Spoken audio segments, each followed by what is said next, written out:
ఇంకో పక్క ఏమమ్మా మద్యపాన నిషేధం బటన్ నొక్కాడా అని అడుగుతున్నా. చెప్పాడా లేదా మీకు? హామీ ఇచ్చాడా లేదా మీకు? మద్యపాన నిషేధం పైన బటన్ నొక్కితేనే మిమ్మల్ని ఓటేయమన్నాడు.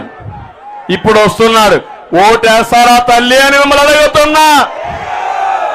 మీ మంగళ సూత్రాలు తెంపేసిన వ్యక్తి, మీ కుటుంబాన్ని నాశనం చేసిన వ్యక్తికి ఓటేస్తారా అని మిమ్మల్ని అడుగుతున్నా. ఇంత దుర్మార్గం చేశాడు.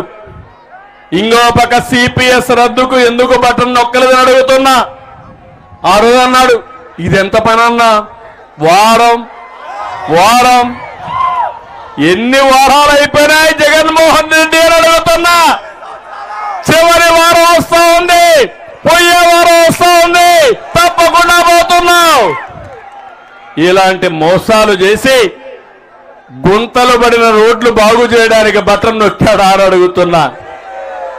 నొక్కతాడని మీకు ఆశ ఉందా అని అడుగుతున్నా. ఒక్క విషయం మీరు గుర్తుపెట్టుకోవాలి.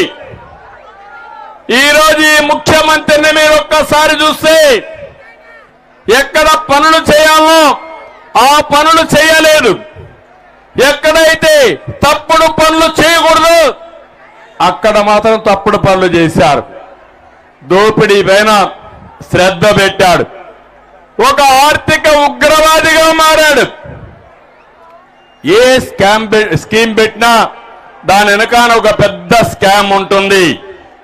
మైనింగ్, ఇసుక, లిక్కర్, భూములు, ఏది చూసినా దోపిడీనే దోపిడీ.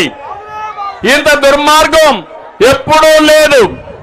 నేను అడుగుతున్నా మిమ్మల్ని అందరినీ, ఈ రాష్ట్రంలో బాగుపడిన వ్యక్తి ఒక్కడే ఒకడు. ఎవరు తమ్ముడు? ఎవరమ్మా బాగుపడింది? దేశంలో అందరి ముఖ్యమంత్రుల ఆస్తులు ఎంత ఉన్నాయో దానికంటే ఎక్కువ ఆస్తి ఉండే వ్యక్తి ఎవరో మీరే చెప్పండి. ఎవరు అంటే సైకో మాత్రం ఆస్తులన్నీ పెంచేసుకున్నాడు. మీరు బాగుపడ్డారా అని అడుగుతున్నా. ఈ ప్రభుత్వం వల్ల మీ ఆదాయం పెరిగిందా అని అడుగుతున్నా. అప్పులు పెరిగాయా లేదా అని అడుగుతున్నా. అంటే అందరూ నాశనం అయిపోయాం. ఇంకొక విషయం మీరు చూస్తే ఎవరికి ఇలాంటి సైకో ఆలోచనలు రావు.